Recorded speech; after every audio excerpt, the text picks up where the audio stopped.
স্বাগতম আজকের প্রধান সংবাদে।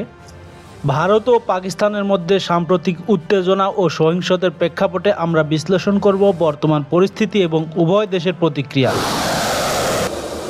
আন্তর্জাতিক প্রতিক্রিয়া এবং ভবিষ্যৎ সম্ভাবনা।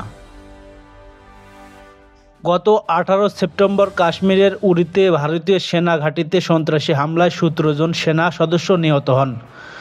ভারত এই হামলার জন্য পাকিস্তান ভিত্তিক জঙ্গি সংগঠন জইশ-ই-মোহাম্মদকে দায়ী করেছে। ভারতের প্রধানমন্ত্রী নরেন্দ্র মোদী বলেন, এই জঘন্য হামলার উপযুক্ত জবাব দেওয়া হবে।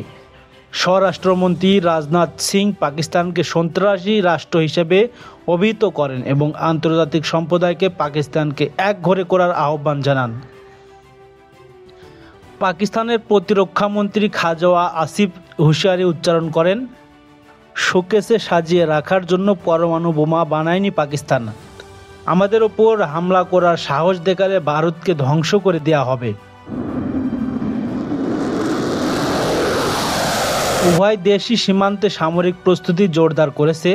ভারতীয় সেনাবাহিনী কাশ্মীর সীমান্তে ভারী সামরিক সরঞ্জাম মোতায়েন করেছে।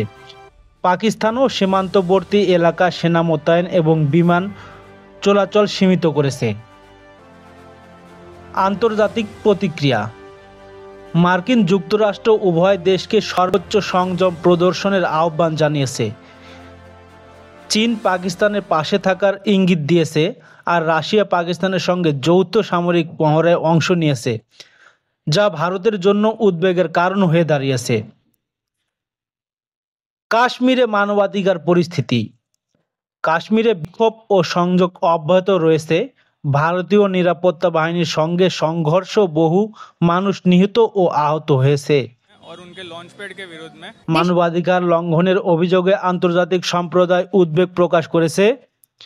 ভবিষ্যৎ সম্ভাবনা ও কূটনৈতিক প্রচেষ্টা। যদিও সামরিক উত্তেজনা বৃদ্ধি পেয়েছে, উভয় দেশই কূটনৈতিক সমাধানের পথ খোলা রেখেছে। সংযুক্ত আরব আমিরাতের মধ্যস্থায় দুই দেশের মধ্যে আলোচনায় পুনরায় শুরু করা হয়েছে। এটি ছিল ভারত পাকিস্তানের সীমান্তে সাম্প্রতিক উত্তেজনা ও আন্তর্জাতিক প্রতিক্রিয়া নিয়ে আমাদের বিশেষ প্রতিবেদন। পরিস্থিতির উন্নয়নের জন্য আমরা নিয়মিত আপডেট প্রদান করব। দর্শক, আপনারা দেখছেন দেশরূপ, সত্য সংবাদ সবার আগে পেতে দেশরূপ চ্যানেলটি সাবস্ক্রাইব করে আমাদের পাশে থাকুন। দেখা হবে পরের ভিডিওতে। সেই পর্যন্ত সবাই ভালো থাকবেন। খোদা হাফেজ।